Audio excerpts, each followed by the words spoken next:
I'm handling the publishing.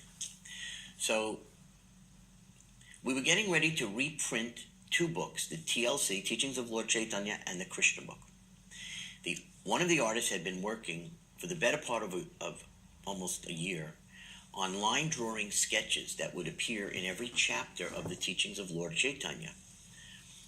The other devotees had been regularly painting for the Srimad Bhagavatam. We were up to the third canto already. And they had this idea that in the reprint of the Krishna book, some of the paintings in the original were done in 68, 69, early 1970. The artist's technique had gotten much better. They thought that the paintings today, in 74, look more realistic. So they had proposed to me that they were going to take out some of those paintings and insert some of the newer paintings that they had been doing for the Bhagavatam that also happened to deal with Krishna Lila.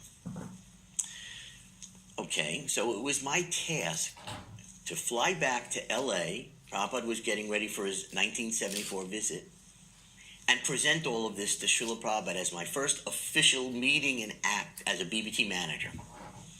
So Prabhupada was in his room, and I came up, and we started off by showing him the drawings of the teachings of Lord Chaitanya. And one by one by one, Prabhupada was commenting and rejecting them for various reasons. Prabhupada liked the original drawings, as simple as they were, that had been done by Govinda Dasi and Gaurasundar. These drawings, while technically, I think, superior, lacked in so many ways, according to Srila Prabhupada. In one drawing, the Goswamis, Rupa and Sanatan, were absent. In another drawing, one of the Goswamis was sitting on the same level as Lord Chaitanya. On and on, Prabhupada would tear apart these drawings. And as he kept going through them, he was getting angry. Now, I don't know if any devotee had ever seen Srila Prabhupada angry before. I certainly had not. So it was a shock, and it was scary, and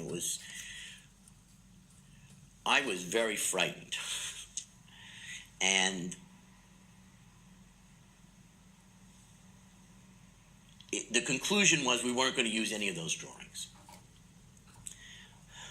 So then I had to now bring out the Krishna book and start to show Prabhupada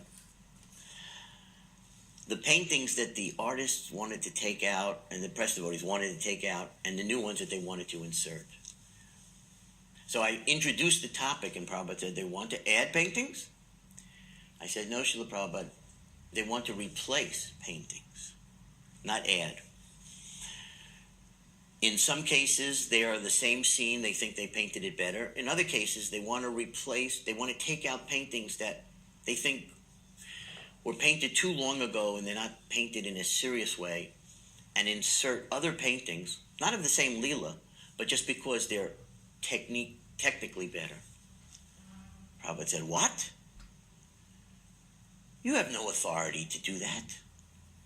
You have no authority here. Once a painting has been approved, you can't remove it.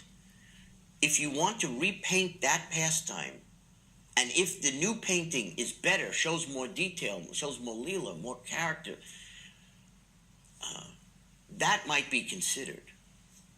But just to take one painting out, to put a different one in, no, you cannot do that. He said, once I have approved something in my books, it is eternal. Once a painting is approved, it is eternal. You have no authority. I said, oh, okay. So I said, do you want me to show you what they're proposing? And very unhappily, he said, okay. So I started to show Srila Prabhupada the paintings, one by one, that they wanted to insert. One of them was a painting of Krishna killing Putana. Now, we had a painting of Krishna killing Putana, so this, I think, would have fit the category of we're taking an old one out and putting in a better one. Prabhupada looked at it. He made a face. This was printed in the second canto. I don't know if they still use it. And Prabhupada said, that is an ugly black mass. That is not superior. Rejected. Okay. And on and on. I showed Prabhupada a painting of Krishna sitting on the rocks, which I thought was beautiful. Prabhupada thought his hair was too long and wild. Rejected. And besides, you don't want to add, you want to take out a painting that I have already approved for that? No, rejected. And as I kept showing Srila Prabhupada these paintings, the anger that had started with the line drawings for TLC had grown to almost like roaring proportions. At one point, he was pounding his fist on the desk, saying, "This is what I'm afraid of, that you will make changes in my books that will ruin them. No, you have to get permission. You cannot do this." So finally, I had one last painting to show Srila Prabhupada. I said, "Prabhupada, they want to take out the painting of the Ras Leela and insert this new painting of the Ras Leela that appeared in the third canto." Prabhupada didn't say a word for a moment. From his sitting room, he can look into his bedroom where he sees this beautiful painting of the original Ras Leela that Devahuti did hanging on his wall. So he's looking at that painting. Then he looks back at the print of the painting that we wanted to put in his book. I said, "You think this is better? This is a hippie dance. Their heads are not covered. Krishna's hair is wild. The gopis' hair is wild. Hippie seeds. Hippie dance. Rascals. They're all rascals." Prabhupada was so angry. He was banging his fist and yelling at me. At that time, his servant Sudama came running in because he heard the yelling. He couldn't imagine what it was. He opens the door. He sees Prabhupada like Nrsingadev. He couldn't even get down to offer his obeisances. He was so terrified. He stood in the doorway.